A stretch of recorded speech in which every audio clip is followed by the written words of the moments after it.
My name is Agnes Harper. I am 62 years old, a retired literature teacher, and a widow who still keeps the house my husband built near the coast of New England. The waves have been my metronome for years, steady and forgiving, until that afternoon when everything inside me went still. It happened during what they called a family meeting, though it felt more like a business presentation. My son Marcus arrived early, dressed in a gray suit that never quite fit his shoulders. His wife, Naomi, followed him in with a stack of folders and that polished smile she saves for strangers. I poured tea, because that's what I do when my hands tremble. If you love quiet stories about truth finding its voice, stay with me. And don't forget to follow this channel so you won't miss how this one ends. It's the kind of story that reminds you silence can be the sharpest answer. Marcus cleared his throat as if the living room were his stage. "Mom," he began, pacing near the fireplace. "We've talked, and it's time to be practical." He spread out papers, diagrams, numbers. "The property market's high. Selling now could set you up for life." Naomi nodded, her earrings catching the light. "We could help manage the process," she added sweetly, "so you don't have to worry." I listened, my cup steady, my heartbeat not. I said softly, "This house is my life, not an asset." Marcus sighed the way he used to when he thought his mother didn't understand simple math. "Mom, please, let's not be emotional." He turned to Naomi for support. She took over, her tone firm, rehearsed. "We've already spoken to an agent. The papers are ready whenever you decide to sign." I opened my mouth to ask who gave them permission to speak for me, but Marcus lifted his hand like a man silencing a child. "Be quiet, Mom," he snapped. For a moment, the sound filled every corner of the room. It was not loud, but it landed like a slap. I didn't argue. I placed my cup on the saucer, the faint ring of porcelain the only reply. Naomi leaned back, satisfied, glancing at Marcus as if she'd coached the scene perfectly. Oliver, my younger son, sat near the window, pretending to read his phone. He didn't look up. I stood, straightened the collar of my cardigan, and walked toward the back door. "If the adults are talking," I said quietly, "then I'll be outside." My shoes clicked softly on the hardwood floor, and that sound, tiny, calm, deliberate, was the only dignity I had left in that moment. The wind outside smelled like salt and lilacs. I crossed the yard and sat on the wooden bench Arthur built for me decades ago. The paint had faded, but it still held the shape of his hands. From the living room, I could faintly hear Naomi's voice continue, bright and persuasive, selling a future that did not belong to her. I breathed slowly, counting waves. In the pocket of my cardigan was a folded letter, the last one Arthur had written before he passed. I never showed it to anyone. His handwriting, careful and blue, said, "When they treat you like you're fragile, remember, still water carves the deepest stones." I touched the paper and felt the tremor leave my hand. Inside, Marcus's voice rose again, sharper now. "She can't manage this place alone. It's not safe." Naomi murmured agreement. I wondered when concern had turned into possession. The seagulls above the roof cried out like spectators. I closed my eyes and thought about all the years of teaching, of explaining stories where silence meant strength. I had told my students that sometimes the hero wins by not raising their voice. Now I had to learn that lesson myself. The back door opened. Naomi stepped halfway out, her voice honey-soft. "Mrs. Harper, we're only trying to help. Marcus means well." She looked around, as if the garden might judge her. "We'll take care of the paperwork. You just rest, okay?" I smiled. "Naomi, you've always been good with words. Just remember, they echo longer than you think." Her eyes flickered, but she turned away without replying. The phone on the patio table buzzed. I didn't have to look at the screen to know it was Rachel. She always called at the right moment. I picked it up. "It happened," I said simply. "He told me to be quiet." Her voice came calm and certain. "Then it's time to listen carefully. Give me 5 minutes." I ended the call and placed the phone face down. The wind lifted the corner of Arthur's letter. Through the glass door, I saw Naomi's reflection walking back inside. 5 minutes later, her phone lit up on the table. I could hear her muffled voice, defensive, rising. "What do you mean the house can't be sold?" she said sharply. I stayed still, watching her silhouette freeze as Rachel's words reached her. I didn't need to hear the rest. I knew what Rachel was saying, that every document they prepared was already void, that the property had been placed in a trust months ago, that their confidence was built on sand. I had expected this day, not the exact words, but the shape of them. Marcus came to the doorway, confusion written across his face. "Mom, what's going on?" I looked up from the bench. "You told me to be quiet, remember?" I answered softly. "I'm only doing what you said." For the first time that afternoon, he had no reply. He stood there, hands empty, the leader of a meeting that had lost its purpose. Naomi whispered something that sounded like, "She planned this," but her voice trembled, betraying the certainty she wore earlier. I rose from the bench, smoothing the fabric of my cardigan. The tide was pulling out, leaving lines of foam on the sand like unspoken thoughts. I walked past them both, back into the house that still smelled of my husband's cedar shelves and old books. Marcus followed, quieter now. "Mom, can we talk?" he asked. I paused, near the doorway to the living room, where their folders still lay spread across the table. "We will," I said. "But next time, you might want to listen first." Naomi bent to collect the papers. Her hand shook slightly. The sound of the pages rustling was the only apology she could manage. I reached for my cup of tea.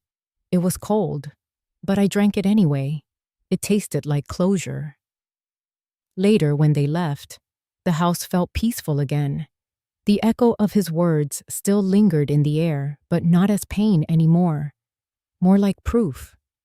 That night, I sat on the bench again, watching the sky fade into copper and violet.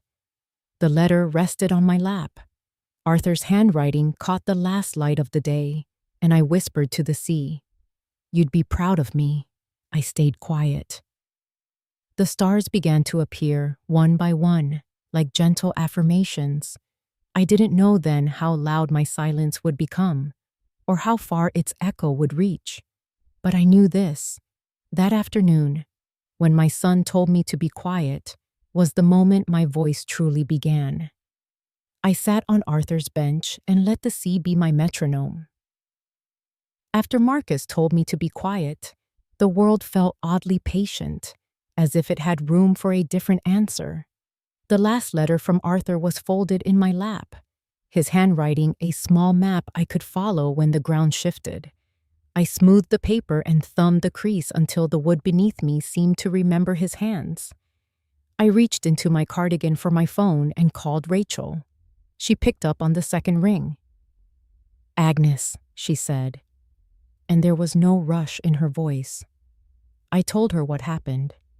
The words came out steady because the sea was steady beneath them. "Give me 5 minutes," she said, and I heard certainty in the line. 5 minutes is long enough for a hinge to turn. I set the phone face up on the bench. Naomi laughed inside the house, that bright, practiced laugh people use when they think they are winning. Marcus rattled papers by the fireplace, numbers sliding like coins. Oliver sat by the window, silent and small, The clock in the kitchen ticked the way clocks do, insistent, impartial. A few breaths later, Naomi's phone buzzed on the coffee table. She picked it up and answered with a voice that was all smooth edges. Through the glass, I could see her forehead crease. Her words moved from confidence to confusion. I watched her color change, watched her go still as if the room had lost its script. Marcus came to the doorway and peered out. "What's happening?" he called, careful to sound in control. Naomi mouthed something I could not hear and then hung up. She looked toward the door, then back at the papers, then at Marcus, searching for a way to recover the show. I rose without hurry and crossed the yard, the sand cool beneath my shoes. I wanted them to feel my absence more than my anger. There is a kind of power in being removed from a stage that is trying to humiliate you. I crossed back into the kitchen where light pooled on the table and set Arthur's letter in the center so the son could read it. "Rachel called," I said. My voice held no triumph and no appeal, just an evenness I had earned. Marcus blinked, the color gone from his face. "She said 5 minutes," I added. He shrugged off the falter with the quickness of someone who must still lead, but the armor looked ruffled. I poured tea because the ritual steadies thought. Marcus spoke then about agents and market timing and how the house could be leveraged to fix debts. I answered with a memory of Arthur carving the bench with his hands and of the way light fell on the bookshelves. Stories are my trade. They hold different kinds of truth than spreadsheets, and sometimes they are sharper. Oliver came in then, with an envelope in his hands. He set it down carefully and said, "It's not much, but..." He kept his eyes low. I opened it and found $1,500 and a note that said, "I'm sorry, Mom." I slid the note into my pocket and left the money where it was. "Help means showing up," I told him, "not telling me to be quiet." He nodded. It was a small thing, but it shifted something between us. Later, Diane Brooks arrived with her clipboard and warm questions. She asked me about my routines, my memory, and whether I understood the decisions I had made. I answered plainly. She closed her clipboard and said, "You're lucid, Agnes. You know what you want." Her support was quiet but real, a small public fact that could hold against whispers. Hector from the bank called Rachel that afternoon. He spoke in the dry language of accounts and transfers, and then told her he had flagged a set of unusual charges tied to Naomi's accounts. Rachel's tone sharpened in a way that meant she was cataloging detail, not anger. Facts were collecting themselves like shells on a shore. As the light lowered, I sat again on the bench with Arthur's letter warm under my hand. The house behind me had settled into an uneasy quiet.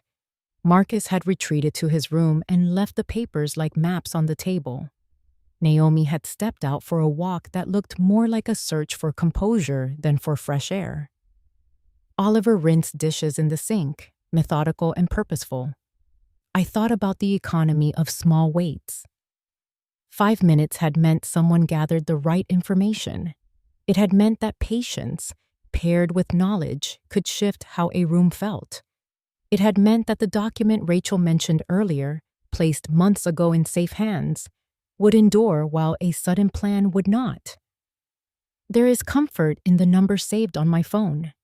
It is only a name and digits, but Rachel's number sits there like a quiet promise. When my son raised his voice, I could press that number and call a steadiness I trusted. Some things are simple and powerful when you finally remember they exist. When the evening settled, Rachel called to tell me she had what she needed. "Hold," she said simply. "Let them speak." I tucked the old phone into my pocket and walked back into the house where pages waited like a scene that no longer belonged to them. Later that night, Marge brought over a cup of chamomile and a simple kindness. She sat on the stoop and told me how the neighborhood had always admired Arthur's garden, and how she had noticed Naomi's expensive bags and curious spending long before any of this. Her words were ordinary, like the kettle's whistle. But ordinary words can become evidence when enough people speak the same truth. I folded my hands and felt steadier for it. I breathed. The morning after the meeting, the air smelled like salt and early rain. I woke before dawn, brewed coffee, and stood at the kitchen window where the light from the lighthouse touched the sea like a pulse. The house was quiet again, but I could feel yesterday's noise still hanging between the walls. I thought about the word quiet. It used to mean peace. Now it meant distance, something I had to build to protect what was mine. By 9, Marcus was back. He didn't knock. He came in the way people do when they believe a place already belongs to them. Naomi followed, wearing a beige coat and sunglasses too large for her face. They looked like they were headed to a meeting, not to their mother's kitchen. I sat at the table with Arthur's letter folded beside my cup, the ink faded but firm. Marcus laid his briefcase down and said, "We've decided not to wait. I called the realtor this morning." I stirred my coffee once, then set the spoon down. "You should call her back," I said. "She'll tell you she can't list it." He blinked. "What?" Naomi laughed softly. "She means she doesn't want to." "No," I said. "I mean she can't." They looked at each other, then at me. I reached for the envelope Rachel had sent 2 days earlier, still sealed in brown paper. I placed it on the table between us. "This house isn't mine to sell anymore," I said. "It's held in a trust. Irrevocable, since last spring." Naomi's smile cracked first. "You did what?" "I protected what your father built," I said, "and what I've kept alive since he's been gone." Marcus pushed the envelope back toward me. "You can't just do that," he said. "You're not thinking straight." I leaned back and looked at him. "You should be careful with that sentence," I said. "You might need to repeat it to a judge." Naomi stepped forward. "You promised the house would stay in the family." "I did," I said. "It will, just not in the way you imagined." She crossed her arms. "You're manipulating this, Agnes. You're letting Rachel get in your head." I smiled faintly. "She doesn't need to. The paperwork speaks for itself." Marcus started pacing, his words spilling faster. "You can't hide assets, Mom. If you're not competent, a court can reverse this." He was trying to sound logical, but his voice cracked. "On court." "I'm competent," I said quietly. "Diane confirmed that yesterday. And 3 physicians signed the statement. Rachel filed everything legally. You might want to call your lawyer before you accuse me of anything." The kitchen filled with silence thick enough to taste. Outside, gulls cried against the wind. Naomi looked at her phone, typing something, her nails tapping like a metronome of denial. That's when the landline rang. I almost ignored it. Hardly anyone uses landlines anymore, except banks and telemarketers. I picked it up. It was Hector from the bank. His voice was polite, cautious. "Mrs. Harper, I thought you should know we've detected some unusual activity connected to a secondary card under your family name. Nothing alarming yet, but the pattern raised a flag." My eyes shifted to Naomi. "I see," I said. "Would you mind sending that information to my attorney?" He agreed immediately. When I hung up, Naomi's fingers froze over her screen. Marcus frowned. "What was that about?" "Oh," I said lightly. "Just a small alert. The bank likes to keep things tidy." Naomi's face lost its color. "You didn't—" "I didn't," I said, meeting her eyes. "But apparently, someone did." Marcus's confusion deepened into suspicion. What is she talking about, Naomi? Naomi's mouth opened, then shut. She reached for her purse. I have to make a call. Of course you do, I said. You're very good at calls. She walked outside, her heels sharp against the floorboards. Marcus ran a hand through his hair. You've gone too far, he muttered. Maybe, I said. But for the first time, I'm where I should be. He looked at me, almost pleading. I'm trying to fix things. Fixing starts with honesty, not ownership, I said. You can't build a future on someone else's foundation. He shook his head, gathered his briefcase, and left without another word. Through the window, I saw Naomi standing in the yard, phone pressed to her ear, her other hand trembling. She was cornered, not by anger, but by consequence. When they drove off, I sat back down at the table. The morning sun had broken through the clouds, stripes of light cutting across the envelope, the letter, and my coffee cup. I thought of Arthur again. He used to say the sea teaches fairness. Every tide takes something and leaves something else. It never steals. It exchanges. I called Rachel. It's done, I told her. They know. Good, she said. Hector just sent the documents. We have everything we need. Let them react. We'll move when the time's right. I walked out to the porch.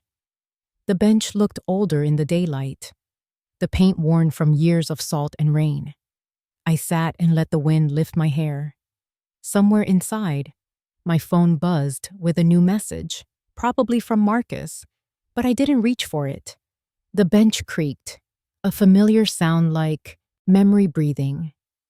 When the gulls passed overhead, I whispered to the sea. You'd laugh at me, Arthur. I finally learned how to use silence. I smiled then, not because I had won anything, but because for the first time, the quiet felt like mine again. The messages began that night. First, a text from Marcus. It said, "We need to talk. You're making a mistake." I didn't reply. 10 minutes later, another one came. "Mom, you can't just take everything from us." Then a call. I let it ring until the sound blended into the rhythm of the waves outside. When the voicemail beeped, his voice filled the quiet. He sounded smaller now, but no softer. "You don't know what you're doing," he said. "Rachel's using you. Call me back." I didn't. I just pressed delete, one message at a time, until my phone was still again. The next morning, Naomi sent an email with a subject line that said, "For your peace of mind." It contained a spreadsheet, 3 links to listings, and a note. "You'll thank us later." I closed it without reading further and moved the message to trash. I'd spent my life teaching words how to mean something. Now I was teaching silence to do the same. By afternoon, I went to the community center. The smell of disinfectant and lavender soap met me at the door. A yoga class had just started in the back room. I wasn't there for exercise. I just wanted to be around quiet women who were breathing through something. The instructor smiled and handed me a mat. "You're new," she said. I nodded. "I just needed a stretch," I replied. We began with simple movements. My body resisted, then softened. When the instructor told us to place our hands over our hearts, I felt the tremor that had been hiding there. For a moment, I thought of Marcus's voice saying, "Be quiet, Mom."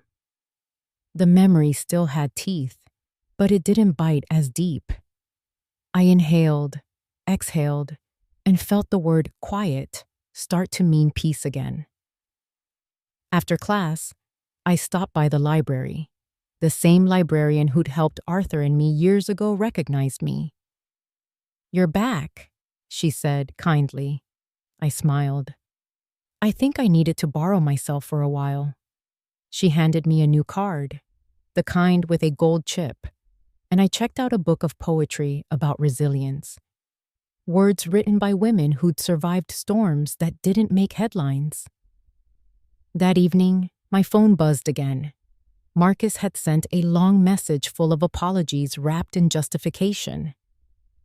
"We just want what's best for you," it ended. I blocked his number. Then I blocked Naomi's. The silence that followed was wide and clean, like the beach after a high tide. A few days later, a woman named Diane Brooks knocked on my door. She was a social worker from the Elder Affairs office, sent to check on my well-being. I recognized the name from Rachel's messages. Diane had kind eyes and carried a clipboard that looked too heavy for her small frame. "I'm here just to talk," she said. Standard protocol. I offered tea and she accepted. We sat in the kitchen while the kettle hummed. She asked about my health, my memory, my finances. Her questions were careful, never patronizing. When she finished, she signed a form and said, "You're clear." More than clear, actually. Sharp as a tack. "Rachel wanted me to assure you this will help later if things escalate." I thanked her. She smiled and wrote her phone number on a small card. "You'd be surprised how often this happens," she said gently. "Children trying to outsmart their parents under the banner of protection." She hesitated, then added, "You handled it better than most." When she left, I placed her card beside Arthur's letter on the counter. Two testaments to different kinds of care. The next morning, Oliver came by. His knock was soft, almost uncertain. He held an envelope in his hand. "I wanted to give you this," he said. "It's $15,000. I can't fix everything, but it's what I owe from before." He placed it on the table like an offering. I looked at the envelope but didn't touch it. "Money isn't what I need, Oliver." "I know," he said. "But I wanted to show I'm trying." I slid the envelope back toward him. "Then show it by living better. Help, not buy. That's what your father used to say." He nodded, his eyes wet but steady. "I'll do that." Before he left, he asked, "Do you still go to the bench?" I smiled. "Every evening." He hesitated at the door. "Maybe I'll join you sometime." I nodded. "When you're ready." After he left, I took the kettle from the stove and poured myself another cup of tea. The window glass reflected my own face, older but not fragile. Behind me, the house was quiet, not empty, but restful. Later, as twilight fell, I walked out to the garden. The bench was damp from rain, the paint more peeled than before. I sat anyway. The sea was calm, and the last light of day rested gently on the horizon. For years, I'd believed strength meant holding the family together no matter what. Now I understood it could also mean holding yourself apart when the people you love lose their way. I traced my fingers along the rough wood of the bench. Arthur's initials were still carved beneath the armrest. I whispered, "You'd be proud. I'm learning." The wind answered softly through the hydrangeas, bending them just enough to remind me they were alive. Inside the house, my phone buzzed once more. I didn't move. I knew it was Marcus again, or Naomi, or some echo of guilt. I let it ring until it stopped. Some messages don't deserve a reply. I sat there until the stars began to appear. The ocean's rhythm was slow, almost forgiving. For the first time in weeks, I felt no need to speak. I had done enough. Silence, once forced upon me, now felt like something I owned. The invitation came in a cream envelope with embossed letters that read, Harbor Watch Foundation. Inside was a handwritten note from Lena Ortiz, the director. She had heard about the trust case through mutual acquaintances and wanted me to speak at a small gathering of women who'd gone through something similar. Betrayal, financial coercion, quiet erasure. I almost declined. Then I remembered Arthur's letter, the line that said, "When they treat you like you're fragile, remind them who you taught to read." So I called Lena and said yes. The meeting was in a refurbished boathouse by the harbor. The scent of salt and varnish lingered in the air, and the windows opened to the sound of gulls and slow waves. Inside, folding chairs formed a circle. There were women of all ages, each holding a mug, each wearing the same expression of cautious dignity. Lena greeted me with a hug that felt like recognition, not pity. "Agnes Harper," she said warmly. "I've been waiting to meet you. You've started quite a ripple." I smiled, though the phrase unsettled me. "I didn't mean to make waves." She shook her head. "Sometimes the tide needs one." The women shared their stories one by one. Iris, a retired nurse, spoke about her son forging her checks. Esmeralda, a widowed shop owner, said her nephew had convinced her to sign away her business under the guise of helping. They spoke with humor and sorrow, but mostly relief. The air thickened with understanding. When it was my turn, I stood and looked at the circle of faces. My voice was steady, the same voice that used to calm a classroom full of restless teenagers. "My son told me to be quiet," I began. "So I did. But I've learned silence isn't always surrender. Sometimes it's preparation." A few women nodded. One whispered, "Amen." I told them about the house, the bench, the trust. About how Naomi smiled when Marcus silenced me, and how that smile broke something that needed to break. I told them about Rachel's call and how 5 quiet minutes had changed everything. The words came easier than I expected, shaped not by anger, but by the relief of being understood. When I finished, Lena leaned forward. "Do you know what I hear in that story?" she said. "I hear a woman who used intellect instead of rage, who reclaimed dignity as defense. We could use that voice here." I laughed softly. "I'm not sure I'm ready to be anyone's example." "Not an example," she said. "A reminder." The room filled with gentle murmurs of agreement. Iris wiped her eyes. Esmeralda reached out and squeezed my hand. "They always call us dramatic," she said, "until the paperwork proves we're right." Lena handed me a folder. Inside were pamphlets for the Foundation's programs, financial literacy workshops, legal clinics, and something called the Harbor Project, a mentorship network for women over 50. "We'd like you to be an advisor," she said.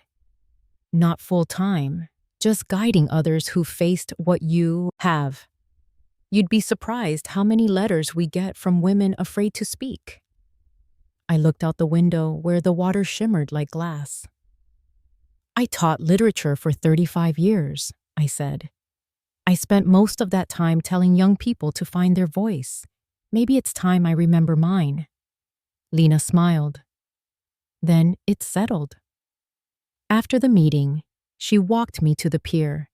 The evening air carried that clean, briny scent of renewal. "You know," she said, "I used to think anger was the engine for justice. Now I think it's clarity." "That's a better fuel," I replied. We stood in silence, watching the tide move in slow circles. My reflection wavered beside hers in the darkening water. 2 women bound by different storms, but the same calm after. When I returned home, I found a message waiting from Rachel. "Press will pick up the stories soon. Be prepared. And remember, your silence is still your strategy." Her words carried a reassurance only old friends can give. Calm, factual, protective. I sat on the bench with a cup of chamomile and let the wind read the sea. The neighborhood lights flickered on one by one, and I could hear Marge humming next door as she watered her hydrangeas. It was the same tune she used to hum when Arthur fixed her gate years ago. Simple, kind. I opened Arthur's letter again, tracing the ink where his pen had pressed harder on one line. If they doubt you, let their doubt be their teacher. It felt like prophecy now. I folded the letter and slipped it back into its envelope. The stars came out slow and scattered. Somewhere behind them, I imagined Arthur smiling at the version of me who had stopped explaining herself. I whispered to the night, "You were right, love. Still water carves the deepest stones." When I went inside, the light from the kitchen spilled across the floor. I placed the folder from Lena on the table, next to Rachel's documents and Diane's signed evaluation. 3 women's work protecting 1 woman's home. It was strange how justice could look so ordinary, just paper, ink, and resolve. Before bed, I checked my phone. There were no messages from Marcus, none from Naomi. Only one unread text from Oliver that said, "Proud of you, Mom." I smiled, not because I needed the words, but because they came from a place finally learning to speak truth. As I turned off the lamp, I felt lighter. The night no longer carried the weight of humiliation. It carried purpose. For the first time since Arthur's death, I knew where my voice belonged, not in defense, but in service. The morning fog rolled in thick from the harbor, softening the sound of everything except the gulls. I was sitting at the kitchen table, my tea cooling beside Arthur's letter, when I heard the knock. It was sharp, measured, someone accustomed to entering rooms with purpose. When I opened the door, Caleb Price stood there, a man Rachel had described as the one who finds what others overlook.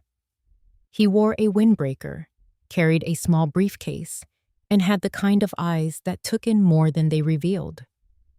"Mrs. Harper," he said, tipping his head slightly. "Rachel sent me.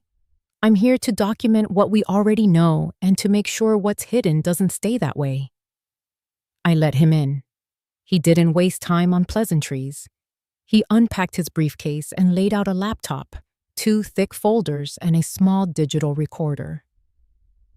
"I've been going over financial records," he explained. "Bank statements, receipts, transfers. There's a pattern. It's not just about the house." He showed me printouts with lines of numbers highlighted in yellow. "These," he said, pointing to a column, "belong to Naomi. They connect to a series of high-end purchases, jewelry, designer handbags, resort bookings, all charged to an account that traces back to your late husband's insurance settlement, the one Marcus manages as executor." I stared at the papers. The numbers blurred for a moment, like the sea under sudden wind. "I trusted him with that account," I whispered. Caleb nodded gently. "People always trust those they love most. That's what makes it easy for others to cross the line." He turned another page and pressed play on his recorder. A woman's voice came through the small speaker, muffled at first by background noise. It was Naomi's. The sound was unmistakable. She was laughing. "He'll sign when he's tired enough," she said. "We'll take it when the time comes. He won't even see it happen." My breath caught. The recorder clicked off, leaving the room hollow. I set down my tea before it could spill. Caleb said nothing, giving me room to absorb it. The silence felt long enough for both of us to hear what wasn't said. "Where did you get that?" I asked finally. He leaned back. "Public space, recorded legally. Rachel has the full file. She said she'd use only a small piece for leverage when necessary. The rest stays sealed until the reading of the will." I walked to the window and looked out at the hydrangeas. The petals were fading to pale green with autumn. "It's strange," I said softly, hearing cruelty delivered so casually, almost like a script. "That's because people like Naomi rehearse their confidence," Caleb replied. "But they never rehearse the consequences. He organized his folders neatly, sliding them back into the briefcase. Rachel asked me to show you just enough, he said. So you'd know the ground you're standing on is solid. Before he left, he handed me a small flash drive. Backup copy, he said. Don't open it yet. Keep it somewhere personal, not obvious. I placed it inside an old book on the counter, a collection of poems by Emily Dickinson. It felt fitting somehow, truth tucked quietly between verses about stillness. When Caleb left, the house filled again with the hum of the refrigerator and the far-off sound of waves. I sat down and replayed Naomi's words in my mind. We'll take it when the time comes. That phrase echoed with a cruel rhythm. I had spent my life teaching words could heal, yet I just learned they could also steal. Later that afternoon, Rachel called. He delivered it? She asked. Yes, I said. And you listened? I did. Her voice softened. Good. We'll need that later, but not yet. Let them think the story is still theirs to tell. I smiled faintly. You always know when to speak. That's why we get along, she said. We both know when not to. As dusk settled, I stepped outside with a blanket over my shoulders. Marge waved from her porch, holding her usual cup of tea. I joined her, and she poured me some from her pot without asking a thing. She'd seen enough people unravel to know the look of someone choosing composure over collapse. She talked about her garden and the fundraiser at the church, letting small talk stitch the air between us. Finally, she said, "They've been reckless, haven't they?" I met her eyes. You could say that. Good, she said simply. Reckless people don't last long in small towns. We remember everything. When I walked home, the sky was lavender, and the sea was calm enough to reflect it. I sat on the bench where Arthur once painted sunsets, the paint now flaking like old promises. I took out his letter again, not to read, but to feel its weight. For years, I thought justice came from confrontation. Now I knew it could also come from patience, from waiting until those who spoke too loudly finally had to hear themselves. Inside, my phone buzzed once. A message from Rachel. Keep your calm, Agnes. I have 2 envelopes now, one for law, one for truth. I smiled, the kind of smile that holds both ache and relief. The gulls called again in the distance, and the wind carried their cry toward the sea. The notice arrived on a Wednesday morning, tucked neatly between a grocery flyer and a utility bill. The envelope bore the stamp of the county court.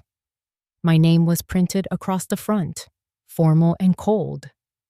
Agnes E. Harper versus Marcus A. Harper et al. For a moment, I didn't move. The air in the kitchen felt heavy, as if even the walls were holding their breath. I opened it slowly, reading the words that turned my son into my adversary.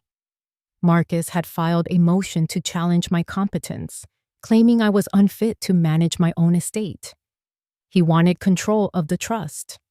I sat down, laid the paper flat on the table, and whispered to the empty room. So that's how far we've fallen. Outside, the sea moved lazily against the rocks, indifferent to family wars. I called Rachel. She didn't sound surprised. I expected this, she said. He's grasping for the last branch before the fall. Don't worry, Agnes. We're ready.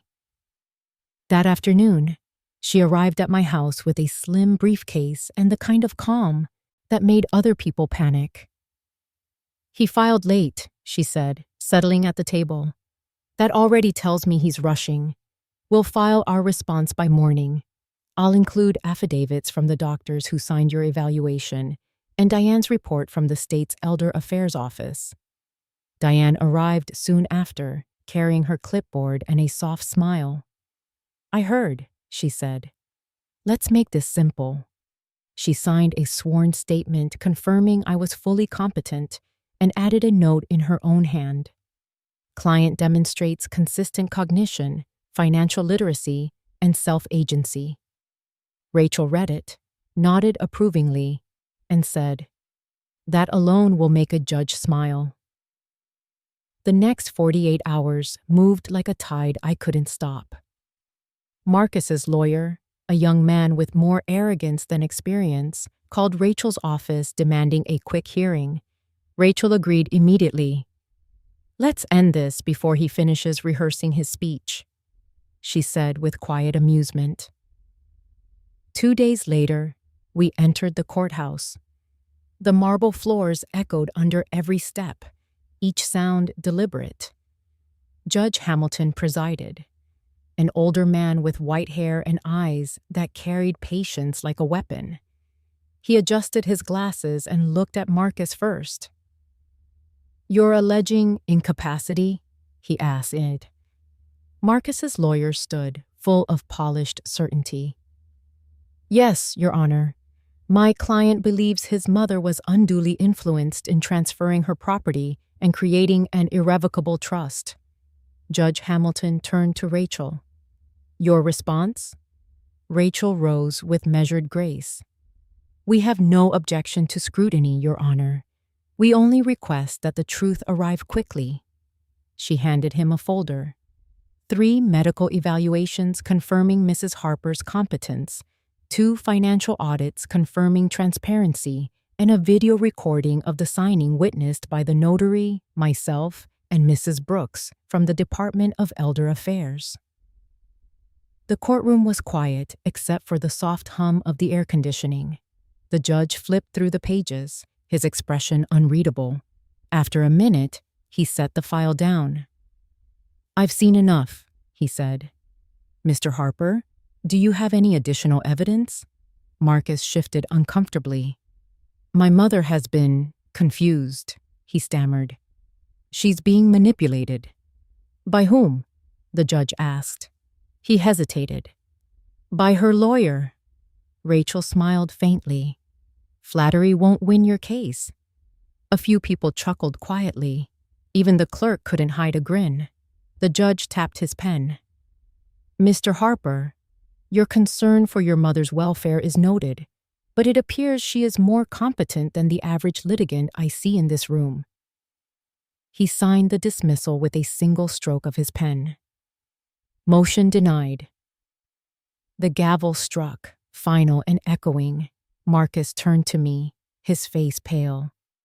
"You didn't have to humiliate me like this." I met his eyes. "You did that yourself, Marcus. I just showed up."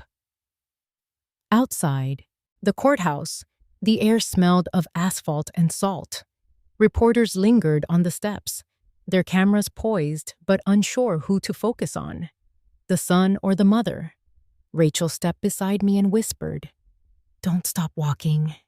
Let them wonder." I followed her advice. Each step down those marble stairs felt lighter. At the bottom, Marge was waiting, her camera phone tucked away, but her presence unmistakable. "I heard," she said, her voice full of pride. "You showed him what quiet looks like when it wins." By evening, the story had already made the local paper. The headline read, "Elder Widow Defends Herself in Family Estate Battle. Judge Rules in Her Favor." They used a photo of me walking down the courthouse steps, sunlight falling across my shoulders. I didn't smile in the picture, but there was something in my eyes that even I could recognize later. Relief wrapped in resolve. Naomi didn't appear in court that day, but she called Marcus afterward. I knew because Oliver told me. He said Marcus shouted something about betrayal and hung up on her. I didn't gloat when I heard that. Love twisted into control doesn't untangle easily. It just breaks quietly. That night, I brewed tea and stood at the window overlooking the sea. Rachel called to tell me the dismissal was official, irreversible. "He has no case left," she said. "The community's taking your side now. You've become a symbol of something bigger." I never wanted to be. I said. I know, she replied softly. The best symbols never do. I ended the call and walked out to the bench. The moon cast a path of light across the water. I could still hear the echo of the gavel, not harsh, but clear, like justice finally speaking my language. The first article came out 3 days after the hearing. The title was short and sharp. Mother outsmarts son in legal battle over family estate. I didn't read the comments, but the headline alone was enough to start a fire. The next morning, the phone at the house rang nonstop. Some calls were from neighbors offering support, others from strangers wanting quotes. I didn't answer any of them. I brewed my coffee, sat by the window, and let the noise play itself out. By noon, Rachel called. "You've gone public," she said dryly. "Well, the paper did that for you. Don't panic. This kind of storm burns fast." "I'm not panicking," I said. "I'm thinking." "Good," she replied. "Because they're about to make their move." She was right. That evening, Naomi posted a long message online. The tone was perfect for sympathy. She wrote about how families fall apart when pride replaces love, how she and Marcus had only wanted to help, how they had lost their home to a lawyer's trick. It was full of half-truths and photo filters. By the next morning, her post had over 2,000 likes. Marge called around noon. "Don't read the comments," she warned. "People on the internet think kindness is a competition." "I won't," I said, though I already had. The words stung less than I expected. Some people called me ungrateful. Others called me brave. Both were strangers, and strangers have short memories. That afternoon, Lena from the Harbor Watch Foundation called. "We're hosting a forum tomorrow about elder rights," she said. "It might be the right time to tell your story on your own terms." I hesitated. "You think that's wise?" "I think it's necessary," she said simply. The next evening, the boathouse was filled again, this time with cameras, folding chairs, and soft light from stringed bulbs. Lena introduced me, and I walked up to the small podium with my notes trembling just slightly in my hands. I didn't read them. I looked at the faces of the women in the room, and then at the lens pointed toward me. "My son told me to be quiet," I began. The room went still. So I did. But silence doesn't mean surrender. Sometimes it means patience. Sometimes it means giving the truth time to find its voice. I talked about the trust, the motion, the bench, and the letter from Arthur. I didn't mention names or details, just the heart of it. That dignity is worth protecting, even from those we love most. When I finished, the applause wasn't loud, but it was long. Lena smiled through tears. "You just gave 100 women permission to keep their names on their deeds," she whispered. The local paper ran another story the next day. This time, the headline read, "Widow speaks out. Silence is my weapon." The photo was from the forum, me standing at the podium, hands calm, eyes clear. Marcus saw it, of course. He sent me an email the next morning. The subject line said, "Defamation." The body was only one sentence. "You'll regret this." I didn't reply. Instead, I forwarded it to Rachel. Her response came 2 minutes later. "Perfect. He just gave us Exhibit A." Naomi, meanwhile, had started her own campaign. She appeared on a local podcast, speaking about toxic matriarchs and misunderstood inheritance. Her voice was smooth, but too rehearsed. I didn't listen to the whole thing, but I heard enough. When she said, "We just wanted to take care of her," my tea nearly spilled.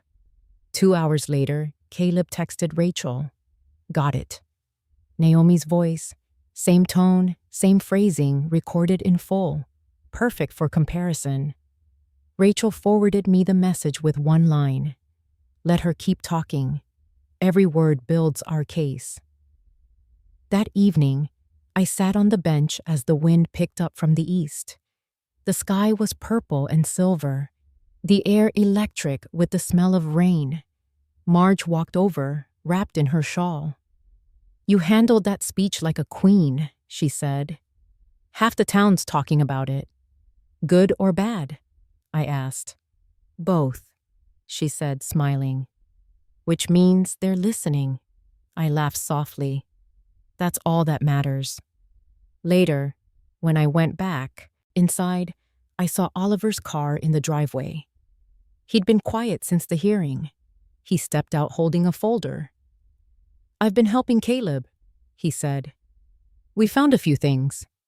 Inside the folder were more bank records, Naomi's accounts showing transfers to a holding company under her maiden name. I felt a chill. Does Rachel know? Not yet, he said. I wanted you to see first. I looked at my son, the one who had once stood silent while his brother shouted me down. Now he stood taller, steadier. You're helping now, I said softly. He nodded. It's about time.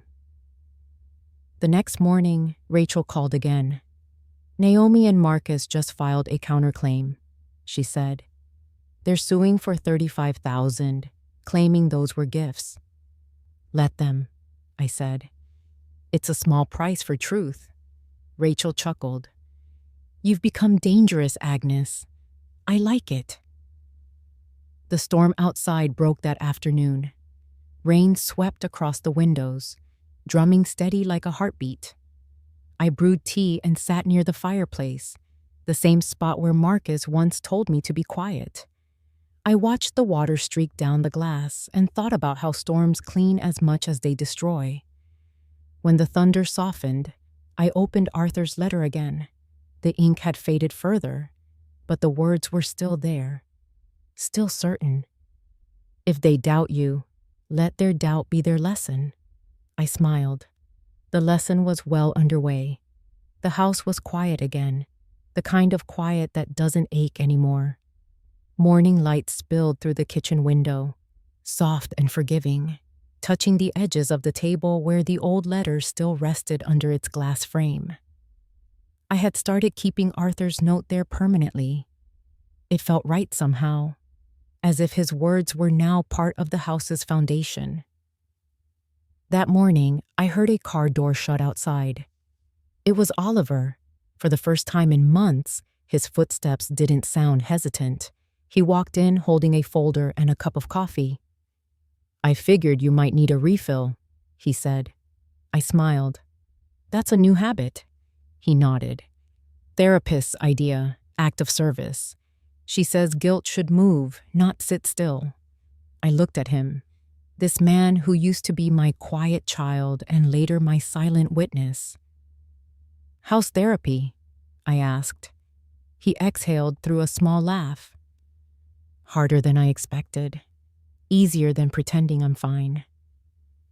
We sat at the table, and for a while, neither of us spoke. He looked around the room, as if seeing it again for the first time. The kettle, the worn countertop, the sea view Arthur had loved. You ever think about moving? He asked gently. No, I said. This house and I made a promise to each other. He smiled, and there was warmth there now, not regret. He opened the folder and laid down a few documents. Caleb and I found new evidence. Naomi used 2 lines of credit under Marcus's name. Some transactions lead to her own company, one that doesn't actually exist. I read the papers carefully, feeling both sadness and inevitability. You're helping them unravel their own web, I said. I owe you that much, he said. You don't owe me anything, I replied. Just be honest with yourself first, he nodded. That's what Olivia keeps saying. The therapist? Yes, she's good. Doesn't let me hide behind excuses. I could hear something new in his voice, and ownership of his flaws. "That's what good people do," I said softly. He stayed through lunch. We ate soup and talked about small things: weather, books, the smell of the ocean in spring. Simple, ordinary talk. I hadn't realized how much I'd missed it. When he left, he promised to return the next week. "I want to help Caleb organize the records," he said. "There's a lot of evidence to sort through."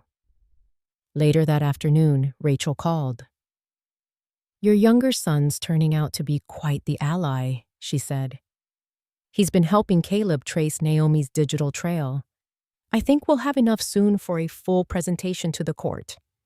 "I'm proud of him," I said. "I know," Rachel replied, "and I think he needs to hear that from you." That evening, I decided to do exactly that. I sent Oliver a short message. "I'm proud of the man you're becoming. Keep walking this path." He replied within a minute. "Trying my best, Mom. It feels good to try for the right reasons this time." The next week, he joined me at the Harbor Watch Foundation event. Lena greeted him warmly. "You look like your father," she said. He smiled shyly and helped set up chairs before the meeting began. During the discussion, he listened more than he spoke, his eyes steady and thoughtful. When the group applauded one woman's story about reclaiming her house from a manipulative nephew, I caught Oliver clapping a beat longer than anyone else. It wasn't politeness, it was recognition. After the meeting, Lena pulled me aside. "You're healing, Agnes," she said. "And so is he." On the drive home, Oliver asked, "Did Dad ever doubt himself?" "All the time," I said. "That's how I knew he was a good man." We laughed quietly, the kind of laughter that heals small cracks in the heart. Over the next few weeks, Oliver became a regular visitor. He helped Caleb organize the files, catalog receipts, and scan documents. The two of them worked like careful detectives. One afternoon, he found something new: a set of banking records Naomi had hidden under a separate account name. It led to a property renovation fund, money drawn directly from my trust before the documents had been filed. He brought it to Rachel immediately. She called me afterward. "He's found gold," she said. "It ties Naomi's signature to fraudulent transfers. We'll use it in court. And it was your son who brought it in." That night, Oliver came over for dinner. I made roast chicken the way Arthur used to, with rosemary and lemon. We ate in the kitchen, the radio humming low. At one point, Oliver looked up and said, "Do you ever think Marcus will come around?" I paused before answering. "Maybe, but coming around means walking through his own storm first. No one can do that for him." He nodded slowly. "I hope he does. For the kids." "Me too," I said. "But if he doesn't, that's his story to live." When he left, I walked him to the door. He hugged me for the first time in years, an embrace that felt like an apology and a promise. "Thank you for not giving up on me," he said. "I never did," I whispered. After he drove away, I sat on the bench beneath the pale evening sky. The air smelled of seaweed and rain. I thought of Arthur's line again: "Still water carves the deepest stones." It wasn't about revenge anymore. It was about erosion, the slow, honest work of time and truth. Inside, I turned off my phone, made tea, and watched the light fade across the kitchen walls. There were no new messages from Marcus or Naomi, only peace, small and quiet, like a house breathing after a long storm. The first sign of unraveling came quietly.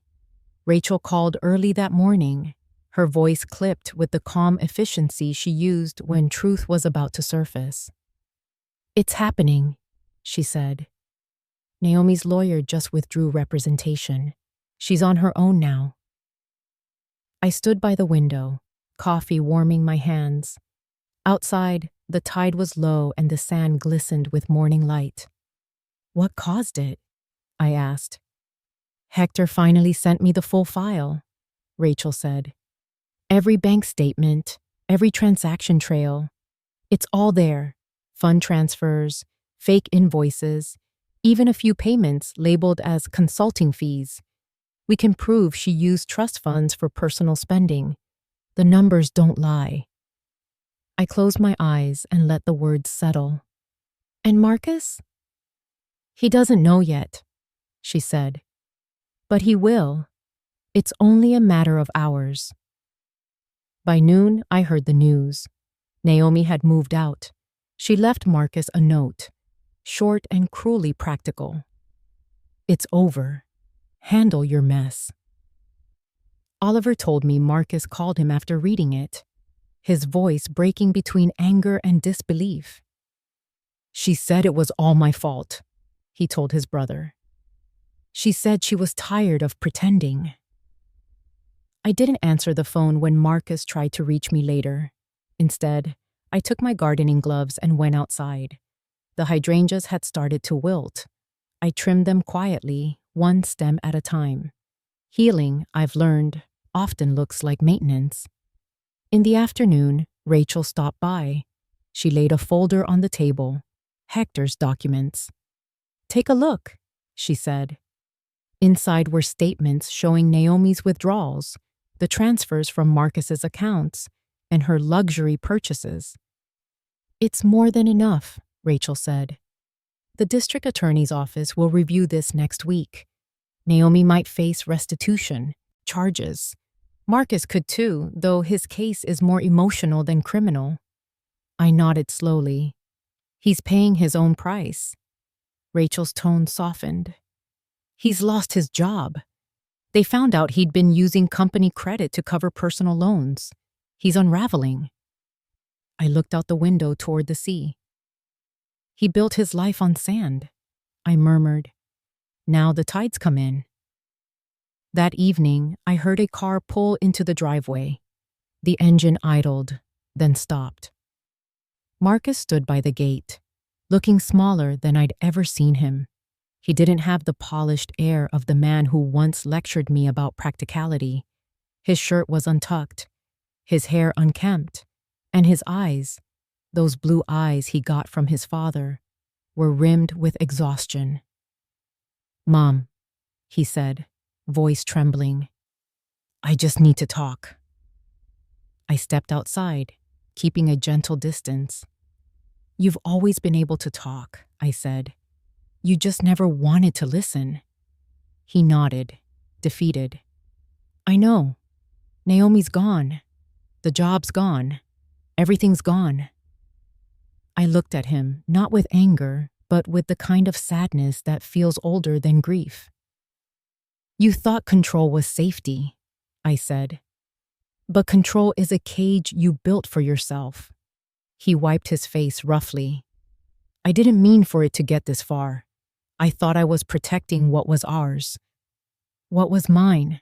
I corrected softly. "You were trying to own something you didn't create." He dropped his head, shoulders shaking. "I don't even know who I am without all this." "Then maybe it's time to find out," I said. "Not as my son, not as Naomi's husband, just as Marcus." He nodded weakly. "Rachel said there might be charges against her." "There might," I said. "And there might not. But either way, truth doesn't wait for comfort." He let out a broken laugh. "You sound like Dad." Maybe I finally learned to. The silence between us stretched long, filled with the sound of waves and the rustle of the hydrangeas. He finally said, "Can I come in?" "For tea," I said. Not for excuses. Inside, the air smelled of lemon and dust. He sat at the table where Arthur's letter rested under glass. His eyes lingered on it. "He would hate what I've done." "He'd forgive you," I said. "But he'd make you earn it." He looked up, tears forming. "Can you?" I took a long breath. "I can forgive the boy you were. the man you became. He'll need to prove himself. He nodded, swallowing hard. I will. When he left, I stood at the door, watching him drive away into the dimming light. His car disappeared down the road, leaving only the echo of tires on gravel. I whispered to the empty air, "Don't waste the second chance you've been given." Later that night, Rachel called again. "Naomi's lawyer just confirmed she's under investigation," she said. "Financial fraud, misuse of trust funds, possibly perjury. It's serious, Agnes." I exhaled, a quiet, heavy sound. Justice isn't loud, Rachel. It just arrives late.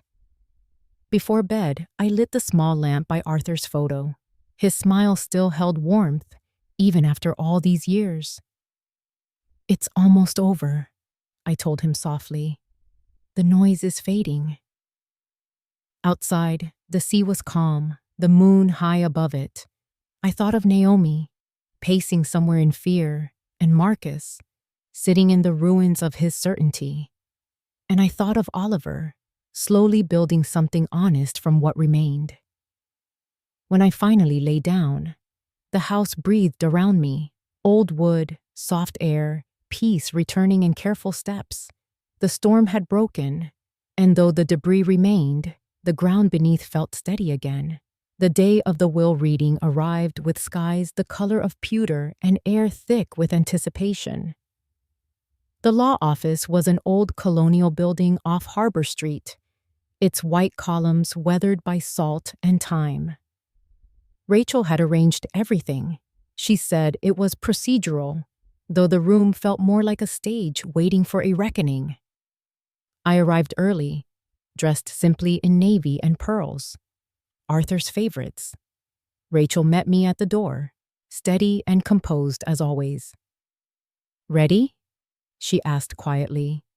"As I'll ever be," I said. Inside, the conference room was long and narrow, mahogany table, cream curtains, 2 cameras set up for record keeping. Marcus was already there, tapping his pen against a folder, his knee bouncing. Naomi sat beside him, her posture brittle but defiant. Oliver stood near the window, watching the street below. Marge sat in the back, invited as a witness.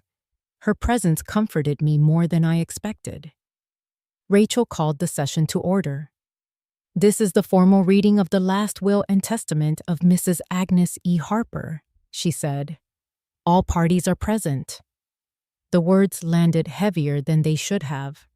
I folded my hands on the table, calm, silent.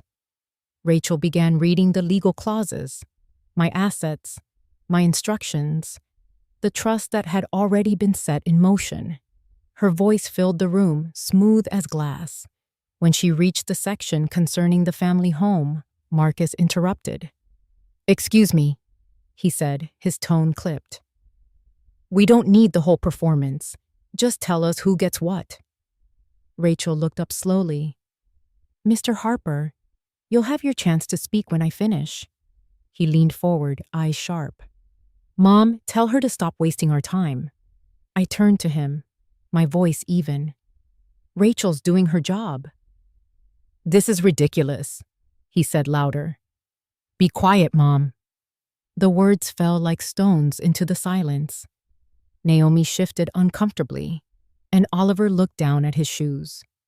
For a long second, no one breathed. Then I smiled. Small, deliberate. I folded my hands in my lap and let the room feel what he had just said. Rachel waited just long enough for the echo of his words to fade. Then she reached into her briefcase and pulled out a sealed manila envelope. "Actually," she said, her voice calm but carrying a weight that filled the room, "there's one more document your mother requested be read only if she was interrupted today. It's labeled second envelope." Marcus frowned. "What's that supposed to mean?" Rachel didn't answer. She broke the seal, slid out a flash drive, and placed it into a small speaker on the table. A soft click. Then Naomi's voice filled the room, unmistakable, recorded in perfect clarity. "He'll sign when he's tired enough," Naomi said on the recording. "We'll take it when the time comes. He won't even see it happen." The sound was sharp, intimate, undeniable. Marcus went pale. Naomi's hand flew to her mouth. Oliver looked up, frozen. Rachel pressed another button. A new clip began. Marcus's own voice, recorded during one of his calls with Naomi. "If she won't sell, we'll push it through power of attorney. She won't fight it. She never does." The room went still. You could hear the hum of the air vent, the faint creak of the building settling. No one spoke. Rachel laid printed bank records on the table. Hector's reports, transaction statements, signatures. She said quietly, "All verified by the bank and cross-referenced by our investigator. Every document authenticated." Marcus's voice cracked. "You had me recorded?" I shook my head. "No, Marcus. You had yourself recorded. You just didn't know the walls listen when you shout." He pushed back from the table, eyes darting between me and Rachel. "You planned this?" Rachel interjected calmly. "No, Mr. Harper. Your mother prepared for it." Naomi's face drained of color. She whispered something I couldn't hear. Rachel handed her a separate folder. "These are your transaction logs, Mrs. Harper. The district attorney's office already has copies." Naomi stood abruptly, chair scraping the floor. "You can't do this. This isn't fair." "Neither is theft," Rachel said simply. Marcus looked at Naomi, realization dawning too late. His voice dropped to a whisper. "You told me it was fine. You said you had it handled." Her reply was barely audible. "I thought I did." Rachel gathered the papers and placed them neatly back in the envelope. "For the record," she said, "Mrs. Harper's will remains unchanged. The trust continues. The charitable disbursements proceed as directed. No objections remain pending." Marcus sank back into his chair, defeated. The lawyer's voice, the same one Naomi once mocked, had indeed shaken the room. I stood slowly. "I think we're finished," I said. "Unless there's anything else my children would like to say." Marcus opened his mouth, then closed it again. Naomi stared at the floor. Her perfect composure cracked beyond repair. Oliver walked over, gently took my hand, and whispered, "Let's go home, Mom." Rachel nodded to the clerk. Session adjourned. As we stepped outside, the air felt lighter, as if the building itself had exhaled. The wind carried the scent of the sea, cool and cleansing. I looked at Oliver. "You see?" I said softly. "The truth doesn't need volume. It just needs time." He smiled faintly. "You really never raised your voice once." "I didn't need to," I said. The evidence spoke louder than I ever could. We walked down the steps together. Behind us, cameras clicked. Somewhere, justice had just found its sound. The morning after the will reading, the sky looked washed clean, as if the storm had scoured everything it touched. The house was silent, the kind of silence that isn't empty but earned. I brewed tea, the same ritual as always, but it felt different now. The taste of victory is strange. It isn't sweet. It's calm.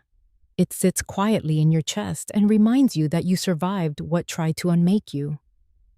By mid-morning, Rachel called. Her voice was crisp, businesslike, but I could hear the satisfaction beneath it. "It's official," she said. "The district attorney's office has opened a preliminary inquiry into Naomi's transactions. They're requesting copies of the evidence we presented yesterday. The envelope, the recordings, the bank statements, everything." "Will they arrest her?" I asked, my tone even. "Not yet," Rachel replied. "They'll start with financial restitution. Naomi's lawyer has already reached out to negotiate. She's terrified." I looked out the window where the ocean stretched pale and endless. And Marcus? Rachel hesitated. He called me this morning. He wants to make things right. He said he's ready to cooperate, to testify if needed. He's broken, Agnes. But maybe that's the start of something better. I nodded slowly. Broken things can be mended, but they never look the same. She was quiet for a moment. You know, what you did yesterday, it's going to echo far beyond this family. The foundation's phones haven't stopped ringing. People saw the news. You've become a symbol of quiet resistance. I didn't want to be a symbol, I said softly. I just wanted peace. And that's exactly why it works, Rachel said, and then her voice softened. Take a few days for yourself, Agnes.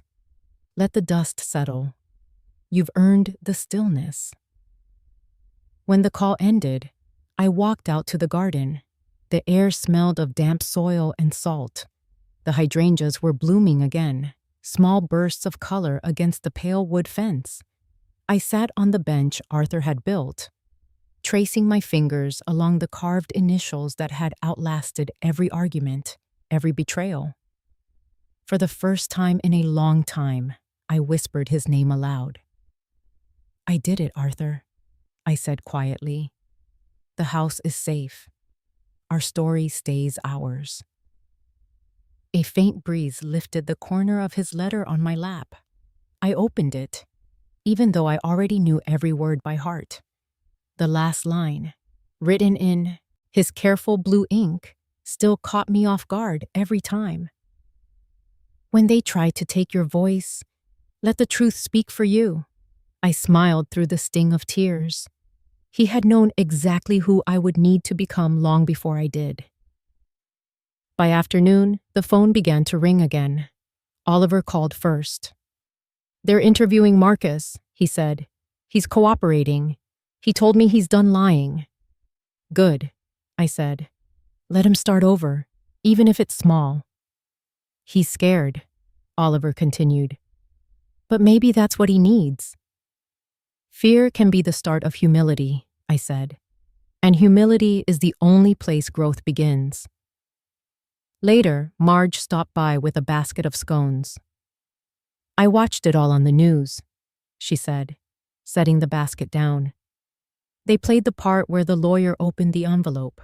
The whole room froze. I've never seen justice land that cleanly. It wasn't clean, I said softly. It just looked that way. Justice never is. She smiled. You've got the whole town talking. People are proud of you, Agnes. You didn't just win. You reminded folks they can too. I thanked her and handed her one of the scones. We sat on the porch steps, eating in comfortable silence while gulls circled overhead. In the evening, I lit a single candle beside Arthur's picture.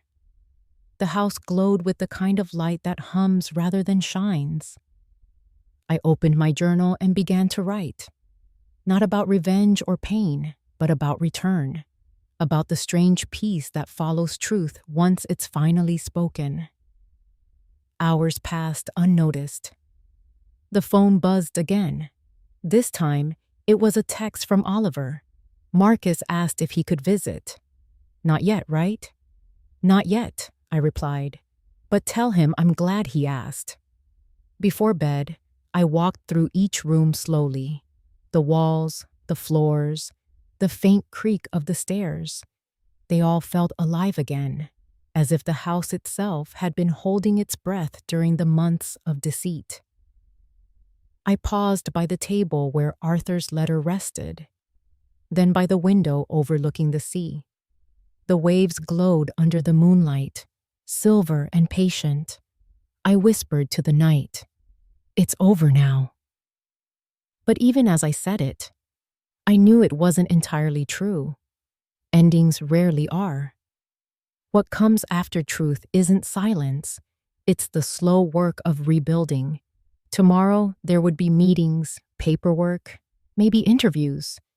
There would be apologies and consequences. But for tonight, There was only the hum of the ocean and the peace that follows courage. I went to bed with the window open, letting the sea wind move through the room. Somewhere in the distance, a buoy bell rang, slow and steady, marking time in the darkness. Each sound reminded me that life continues, that tides change, that justice, once awakened, doesn't go back to sleep. The days that followed moved slower, softer, as if time itself had loosened its grip. The noise was gone. The legal calls, the reporters, the tension humming through every wall. What remained was quiet work, the kind that doesn't need to be noticed to matter. Healing rarely announces itself. It just starts happening while you're making tea. Each morning, I walked through the garden before the world woke up. The hydrangeas were heavy with new blooms, the air damp with salt. The bench Arthur built had begun to splinter at the corners, but I couldn't bring myself to repaint it. Some things earn their imperfections. At the community center, I began helping Lena organize workshops for Harbor Watch. Most of the women who came were older, retirees, widows, grandmothers. They brought manila folders and quiet voices, questions that trembled just slightly. "My son says I should sign this," one woman told me. "My niece says I'm overreacting." I listened, I explained. I handed them Rachel's pamphlets. "You're not overreacting," I'd say gently. "You're protecting what you built." Lena told me the foundation was growing. "You've given it a face," she said. "A calm one. That matters." In the evenings, Oliver sometimes joined me in the garden. He brought his children on weekends, two small whirlwinds of curiosity who filled the house with laughter I hadn't heard in years. I kept the boundaries clear. They stayed only for the afternoon, never overnight.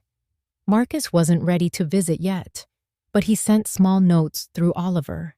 Short, careful sentences that sounded more like confessions than messages. One read, "I'm in counseling. It's hard, but I'm trying." Another, "The kids miss you. I miss you too." I never ignored them, but I didn't rush to reply either. Some forgiveness needs to mature before it's spoken aloud. One Sunday, while the children were chasing each other through the yard, the youngest tripped near the bench and reached up to steady herself on the old side table beside it. The heirloom vase, Arthur's mother's crystal, the one I'd carried through every home, tipped and fell. It shattered on the ground, the sound so sharp it silenced everyone for a heartbeat. The little girl gasped, her eyes wide, ready to cry. I knelt beside her and brushed a curl from her face. "It's all right," I said softly. "Things break. We just keep what's left." I picked up the largest piece and turned it in my hand, light glinting off the fractured edge. It caught the sun beautifully, more honest than before.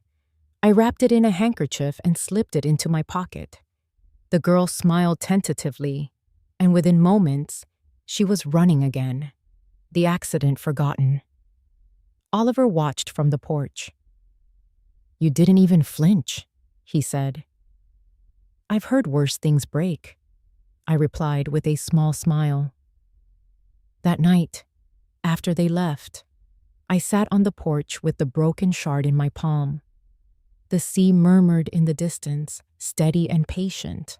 I thought of all the fractures people try to hide, and how some, when mended gently, become stronger than before.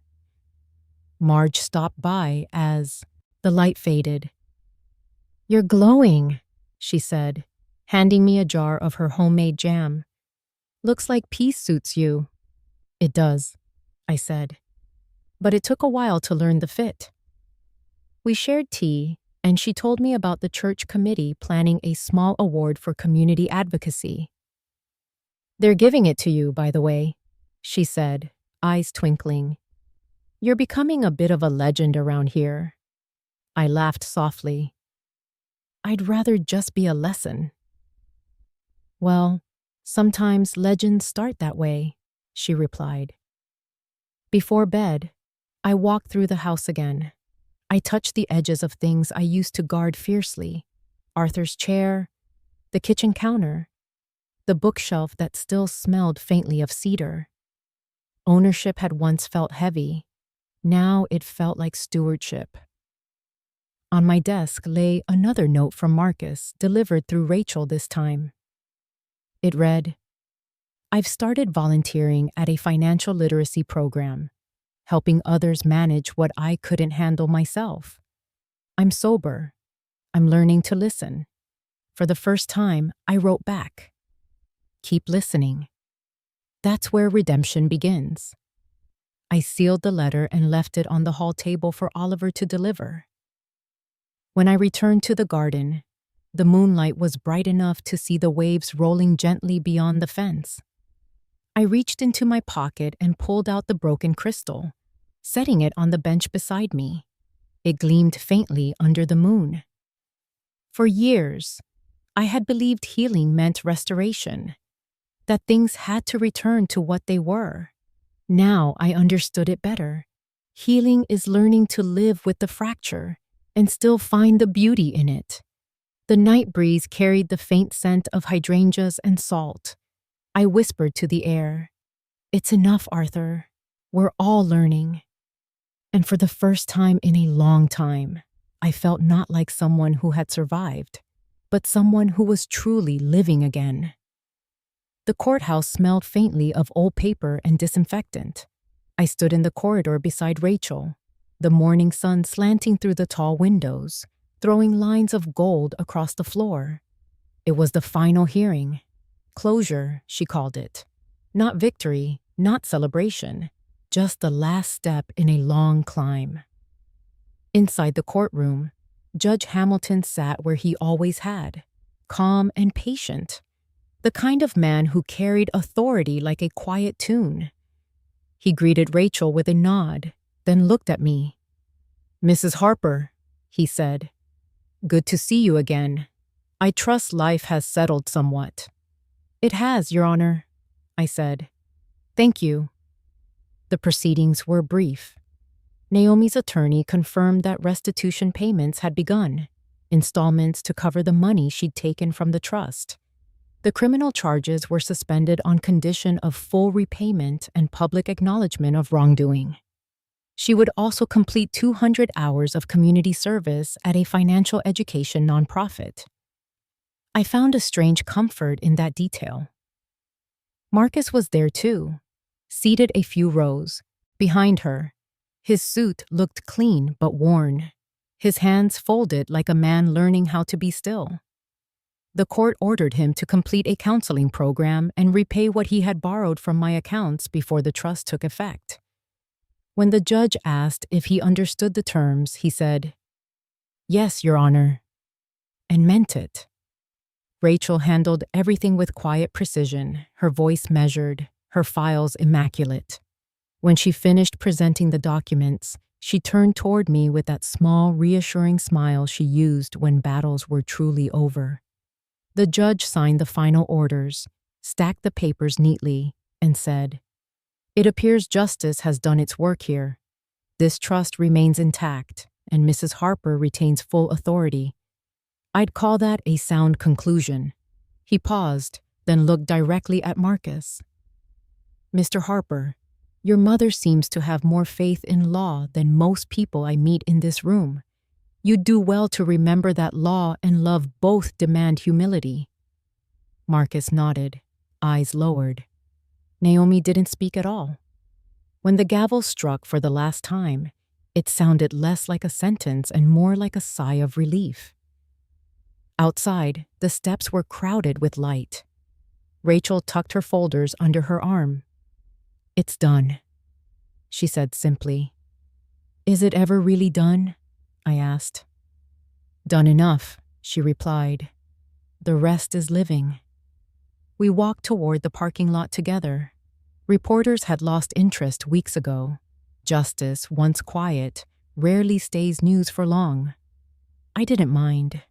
I'd had enough noise to last a lifetime. Later that afternoon, I sat at my desk at home, the folder of court documents resting beside Arthur's letter. The papers were crisp, official, finite. The letter was soft, creased, infinite. I wrote a new note and sealed it in an envelope marked "To Arthur," from the woman who finally kept her promise. Then I took it out to the garden, placed it beneath a small stone at the base of the hydrangeas, and whispered, "We're safe now." Oliver arrived later with his children. They ran through the yard, laughing, chasing butterflies along the fence. He joined me at the bench, still carrying that quiet gentleness he'd been growing into. "You went to court today," he said. "I did," I said. "It's finished. Naomi will pay restitution. Marcus will work, not scheme. It's fair, as far as law can go." "And you?" he asked. "Do you feel free?" I looked toward the sea. "Freedom's not the absence of burden," I said. "It's the ability to choose which ones to carry." He nodded slowly. "You chose well." In the evening, I opened my journal, the one I had started the night after the envelope was opened. On the last page, I wrote, "Justice is rarely clean. It arrives like the tide, slow, deliberate, reclaiming what belongs to truth. And when it leaves, it always takes a little bit of your sorrow with it." When I closed the book, the room felt different. The house didn't seem haunted by voices anymore. It breathed with me now. Before bed, Rachel called one last time. "I'll close the file tomorrow," she said, "unless you want to pursue damages for emotional distress." I laughed softly. "No, peace is my compensation." "I thought you'd say that," she replied. "You know, Caleb still has one open file from this case. It suggests Naomi wasn't the only one moving money. If I find something, do you want to know?" "Maybe," I said, "but not tonight." When the call ended, I poured myself a small glass of wine, something I hadn't done in years. I raised it quietly toward the empty chair across from me. "To you, Arthur," I said, "and to silence, the kind that means I've said everything I needed to." The night breeze moved through the curtains, carrying the scent of sea and hydrangeas. The waves were steady again, their rhythm familiar. I closed my eyes and let their sound become the answer to everything left unspoken. The house wakes with the sound of the sea. Morning light spills across the kitchen counter, turning the rim of my teacup into a thin circle of gold. I move slowly now, not out of weakness, but reverence. Each motion feels deliberate, earned. The papers are filed, the signatures dry, and for the first time in a long while, I am not fighting anyone. The air itself feels lighter, almost forgiving. Outside, the garden hums with life. The hydrangeas have grown taller than the fence, their blooms fading from blue to soft green as the season shifts. I water them every morning, not because they need it, but because I still love the ritual of care. Healing, I've learned, is just another form of tending. Oliver visits often. Today he's on the phone, promising to bring the children later. Their laughter has become part of the rhythm here, a sound that once hurt but now soothes. Marcus writes letters, real ones on paper. They come once a week, each one shorter, steadier, humbler. I read them all, then fold them neatly and keep them in a drawer I rarely open. Forgiveness is still a work in progress, but it no longer feels impossible. The bench at the edge of the garden has become my sanctuary again. I sit there most evenings, the sea wind brushing through the hydrangeas, the air carrying that faint, briny sweetness that Arthur used to say smelled like memory itself. Sometimes I talk to him out loud, sometimes just in thought. Either way, it feels like he's listening. Today, I bring the letter I wrote to him after the last hearing, the one I sealed and placed under the hydrangeas weeks ago. I open it again, unfold the pages, and read softly. My love, it's done. The house stands. The trust is safe. The truth has been heard. You told me once that silence could be stronger than shouting. I didn't understand it then. But now, after all this, I do. I kept quiet, but not out of fear. I stayed silent long enough for justice to find its own voice. And when it did, it sounded like peace. I fold the letter again, press it against my heart, then slip it into the soil beneath the hydrangea roots. The earth is cool, solid, alive. It feels right to let it rest there. Arthur's words and mine, intertwined beneath the same ground we both fought to keep. From the porch, I hear Oliver calling. "Mom, they're here!" The children rush down the path, voices bubbling with excitement.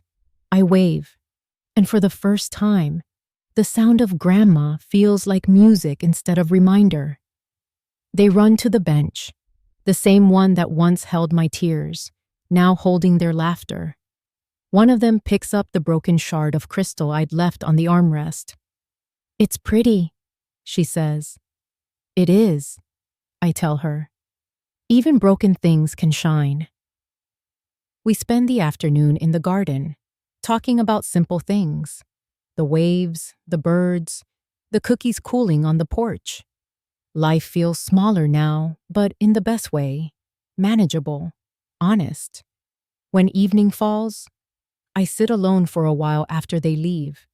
The sky turns gold, then lavender, then deep blue. The water catches the last light like glass. I whisper, "I kept my home, Arthur. But more than that, I kept myself." A soft gust brushes against my face, warm and familiar, as if the world itself nods back. As darkness settles, I rise from the bench, one hand steadying against the wood. The hydrangeas sway gently, their petals glowing faintly in the dusk. Behind me, the house glows from within. The lamp by Arthur's photo, the faint hum of life continuing. I take one last look at the horizon. The sea is endless, but tonight it feels close, kind.